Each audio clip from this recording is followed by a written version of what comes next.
Alright, hello everyone on YouTube. Today what I'm going to be doing, I'm actually going to be reading you guys a scary story. Now, you see, this scary story is called The Wisp, or Wisp, and it's a story about a guy on a train.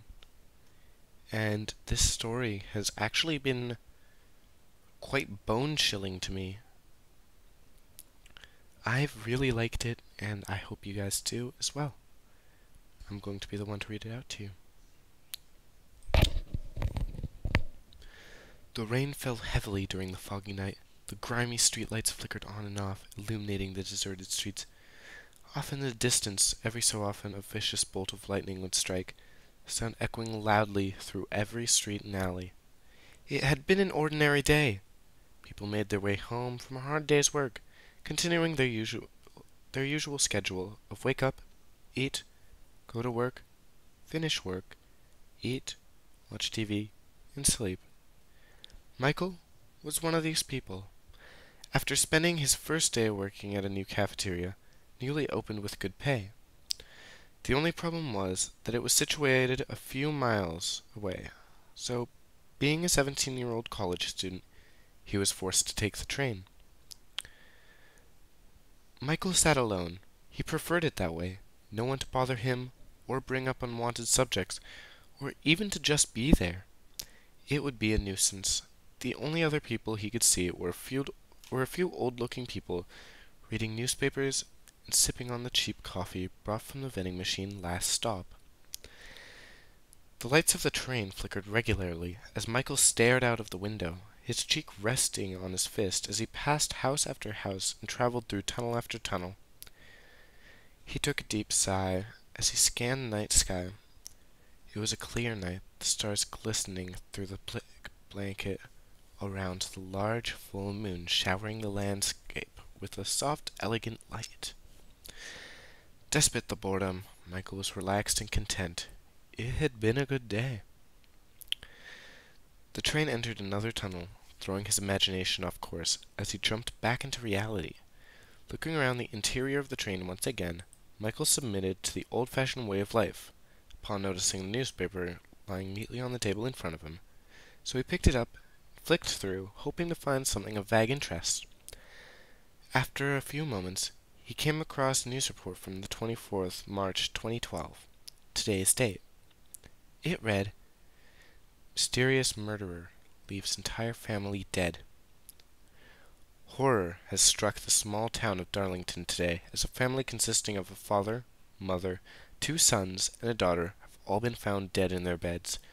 Reports say that detectives arrived at the scene only to find no possible evidence left behind but a knife lodged in the mother's throat.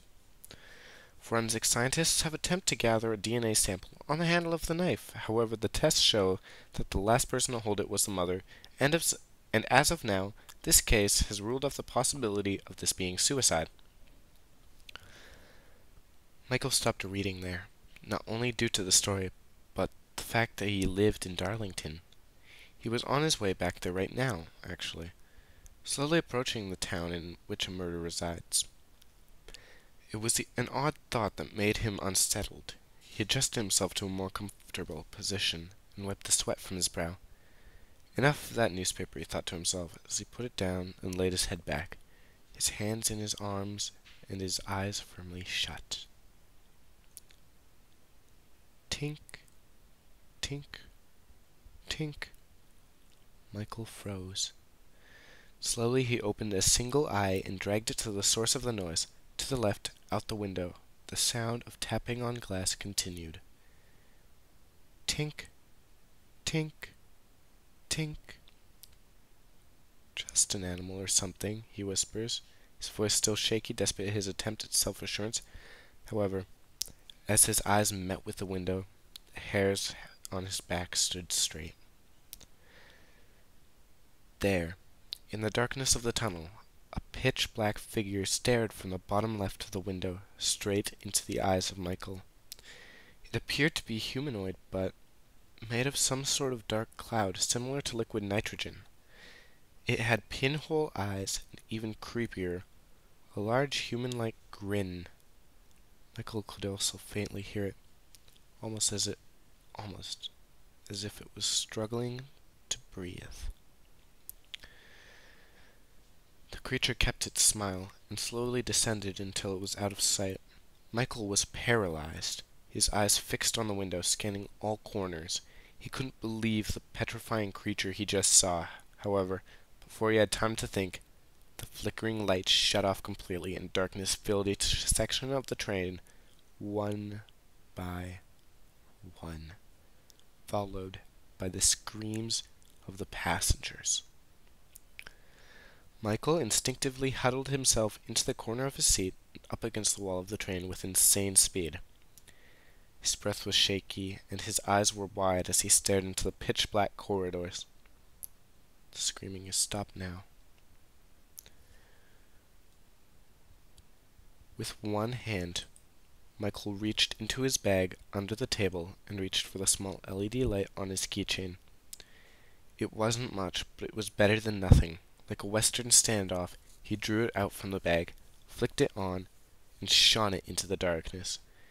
Feeling more confident, he slowly rose from the seat and stood up, shining the light down the other carriages. Hello? He croaked, his hands unable to keep the light still.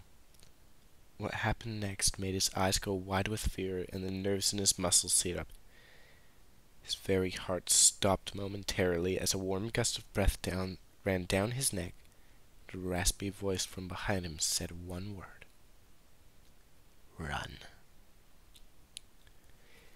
He didn't hesitate. He sprinted down the carriages, one by one, dodging fallen suitcases and the belongings of other now missing passengers. He daren't look behind him. He couldn't handle looking at the creature's face again. Luckily, a glimpse of hope rose up ahead was the end of the train. However, as he came up to the door and placed his hand on the handle, it wouldn't open. Locked. With all his anger, he pounded his fist against the glass, disregarding the pain and the tears welling up in his eyes. Eventually, he glanced to the right at a mounted fire extinguisher with the same bloody hand. He grabbed it and held it up with both hands like a ram. Taking a few steps back, he charged full force into the door, and the extinguisher collided with the window, shattering it completely. Taking a quick step back, he realized the train was still moving, and much faster than originally. Not only that, but they were still in the dark, dimly lit tunnel. Michael had no other choice. He had to get out of the train, otherwise he would be killed. Whether this creature was harmful or not, he couldn't risk it, but was it even chasing him? With that in mind, he turned around. He shouldn't have. There, in his face, were the pinhole, pure white eyes, staring deep down into his soul. The large grin that held sharp teeth and blood-red gums. It was the face he'd see at night as a young boy under his blanket. You'd stare into the darkness, and there, in your closet, a face, staring at you. Michael stared. That's all he did. He didn't move. He couldn't move.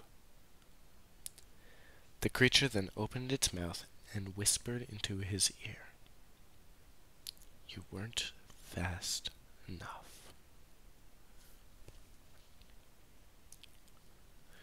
Friday, 25th, March 2012. Young man found on train tracks, badly injured.